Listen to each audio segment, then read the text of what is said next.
Hi, my name is JJ Silvey, and today I'll be answering 73 questions with Vogue. My name is JJ Silvey, and I'm from Indiana, and I'm a third-year oboist in the orchestra now. I remember being in 5th grade trying band instruments. We were all choosing instruments, and I felt really betrayed because for months I had been telling everybody that I was going to play the flute. I really wanted to play the flute. And then when it came time to actually try the instruments, I could not make a sound on it, which was, I was devastated. I was able to make a sound on the clarinet, so I did choose the clarinet and almost immediately regretted it.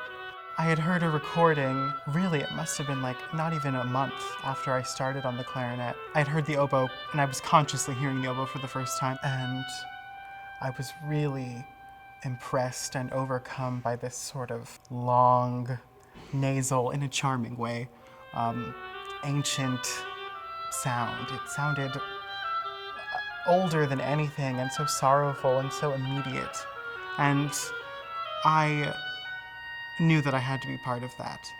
What I love about the oboe is that we can mediate sort of extreme color changes just by variations in air pressure. So you can have a very sort of soft textured, glowing, rounded sound.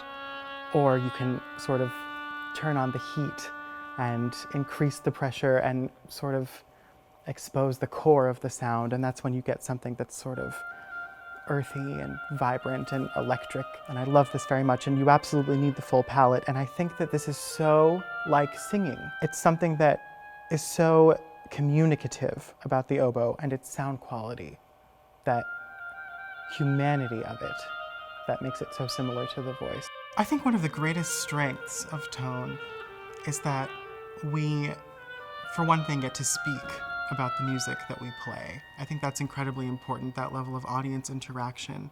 There's so much that has to be said other than what you can communicate with your instrument.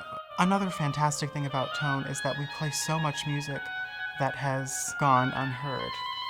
And what I love about this is that when we think about sort of what we conceive of as the master composers, or the composers that we hear from most often, it's sort of a monolith. We don't really bother as much with contextualizing all of their work in a specific place and time.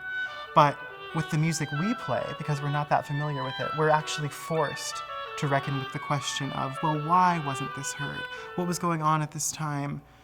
And I think that to have that context and to kind of force yourself to examine that background really makes a world of difference, both interpretively and to the audience, who I think become much more interested in what we're doing.